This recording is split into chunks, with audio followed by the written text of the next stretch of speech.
Okay, Assalamualaikum and welcome back to another video. So this is a continuation of the previous video, which is about small talks and open, sustained, and managed discussion. I've decided to split this into three parts because if I do in single video, you guys will be here until next year. Okay, so that won't be good. So today we'll be looking at negotiation skills and some other parts of the slide. So without further ado, let's go. So the first one, negotiation skills at the workplace. What is negotiation skills? What are negotiation skills? What is it about? Okay. So in any organization, there is bound to be differences and miscommunication among staff and employees due to different needs, wants, aims, and beliefs. So as such, having good negotiation skills is deemed important and necessary in settling disputes and reaching a compromise, a compromise without causing future barriers to communication. So negotiation happens when two or more parties meet with the hope of gaining something from the other party. This can include decision-making outcomes, help, cash, goods, or even services. However, not all negotiations are successful. Therefore, the style of negotiation and how it is done will determine to a certain extent the success of negotiation. Sometimes when you are like you don't have enough materials, maybe you don't have enough workers in the workplace, so you want to negotiate for a better for more resources, or maybe you are being given less pay than your new colleagues. So you want to negotiate for a pay rise. So you have to have a good negotiation skill. So that you have to negotiate, but because when you do negotiation, it is a win-win situation for both. It needs to be a win-win situation for both, because when it is profiting one party, that is not a negotiation. That is one what is it said? It is berat sebelah, or like what does he what does he say? No, and later I'll tell you. But it's not fair. Okay. So next one. So the stages of negotiation. It cannot be like you just directly go to you meet your boss. You want to, okay, I want this. That's not negotiation. That is like abuse. You can get fired directly. Okay. So there are several stages. So first one, you need to preparation. Then you discuss about it, about the what you want to negotiate. You clarify the goals of the negotiation. Why do you want to negotiate about this? So you negotiate towards a win-win outcome, which profits both. Okay. Then you agree on it. Then it is implemented. So those are the stages of negotiation. You need to have these skills if you want to improve your workplace. So, in the do's and don'ts involved in the process of negotiation, remember the stages. So, you need to prepare, discuss, clarify, negotiate, agree, then implement. But you need to remember that there's a do and don'ts of negotiation. So, the first one is use the correct language. For example, you the don't, this product is lousy, or in other words, it is shh. Okay, you understand me? Good. The correct way is that you use this product does not meet the specifications. See those bombastic, very fantastic words. Use those. Don't keep it in your dictionaries. Use proper formal, something that shows that you are a professional. Okay? This product is bad. Report, something like that. No, this product requires more attention needed for it to be better. See, so use something like those. Okay, whenever you are negotiating. Okay, use positive language. Try to not make it like a negative. For example, we cannot deliver the goods on time. That is so negative. Try a positive way. You are facing a shortage of manpower. Sorry, we are unable to deliver goods on time. Both are almost the same, but when you explain what happens and you give like some sort of like apology, sorry, apologies, that is positive. So that is how you use proper ones. Okay. Then you can use passive voice instead of active voice. For example, you promise to give us 10% salaries increase. That is so. I don't know about you guys, but when you use it like that, it sounds rude when you are talking to your boss or like the company head or something. That's quite rude, and you can be removed from the office immediately. So how do you make it good? Use passive voice. In the meeting, it was agreed that we will receive a 10% salary increase. That not only it seems proper, but then it feels like professional. It means that you are like, ah, you are a worker. Okay, not just some hooligans. All right.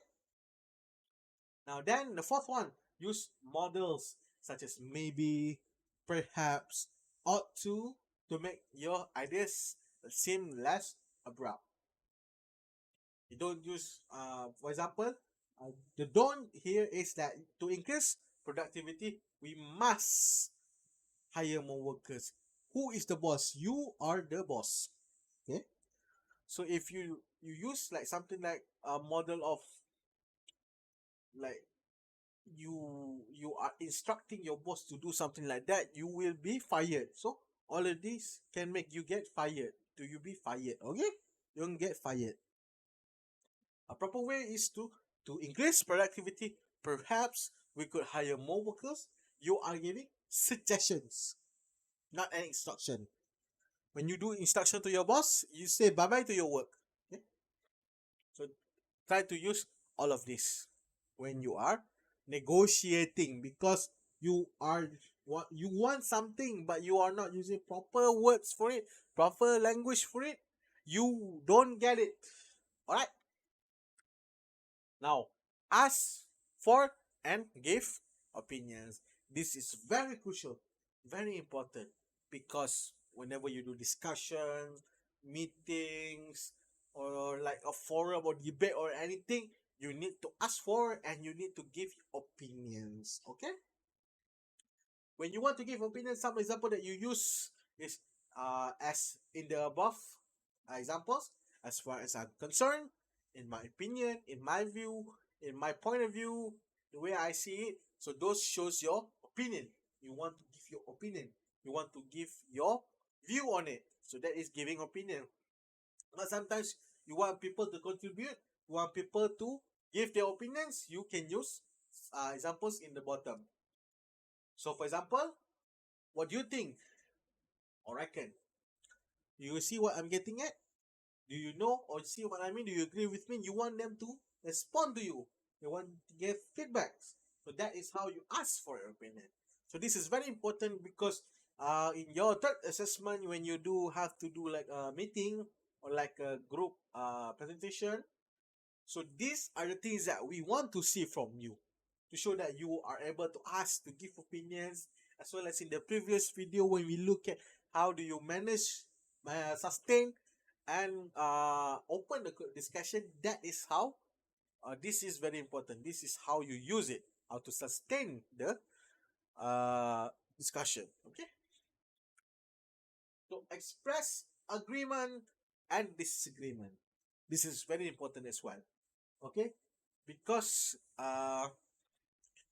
it doesn't mean when you are working with someone or you are in a group or you are in a party with someone, you don't always agree with them. You don't always you sometimes disagree with them. Okay, you can agree with them. You can disagree with them.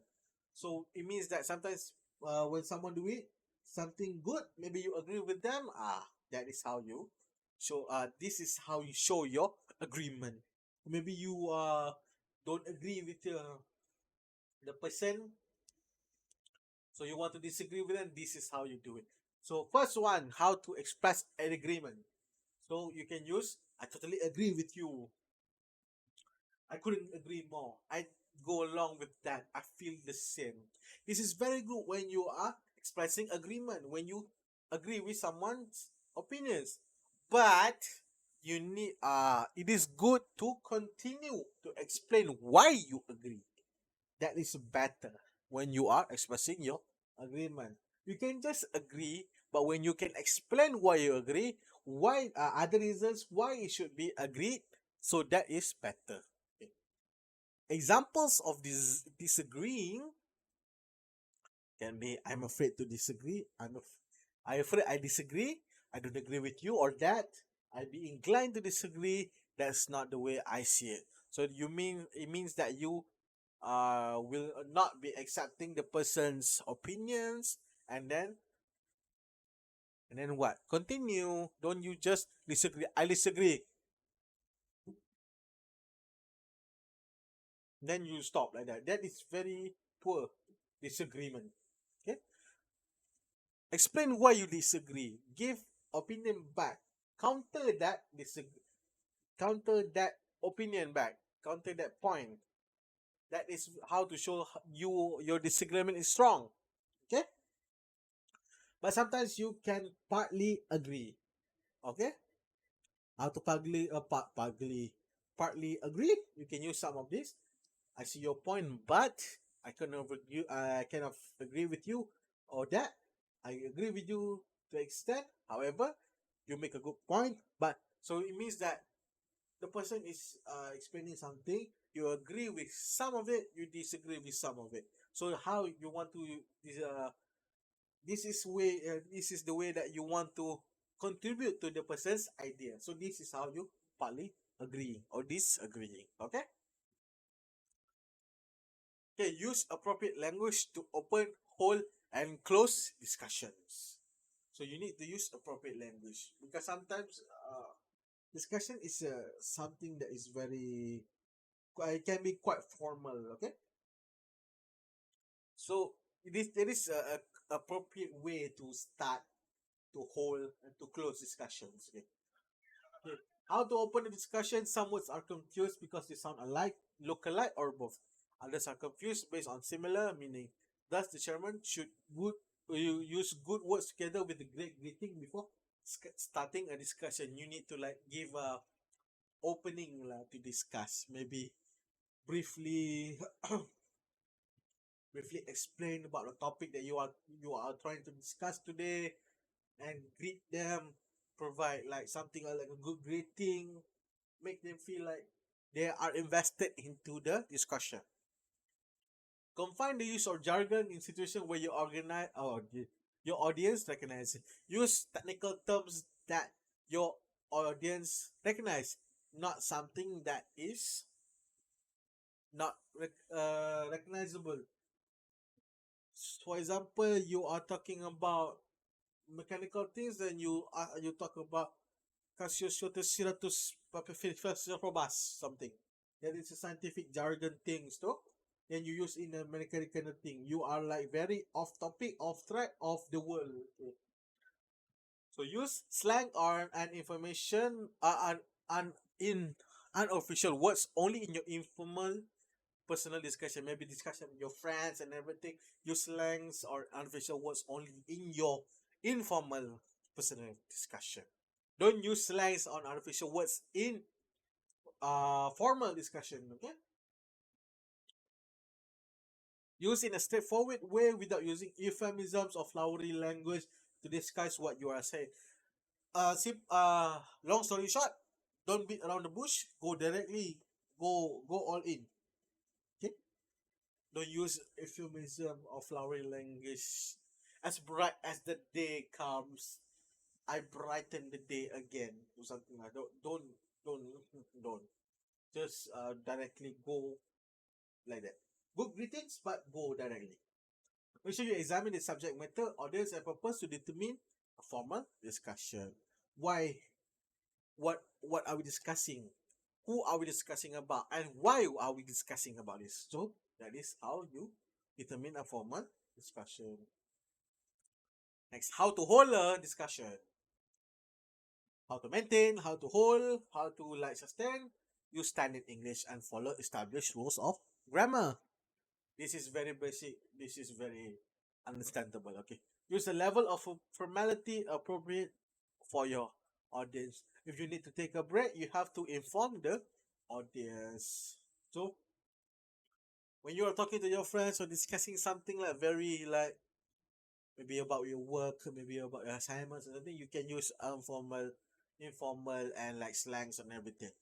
But when you are discussing in a meeting, please use formal words. Okay, avoid slangs, avoid unfamiliar and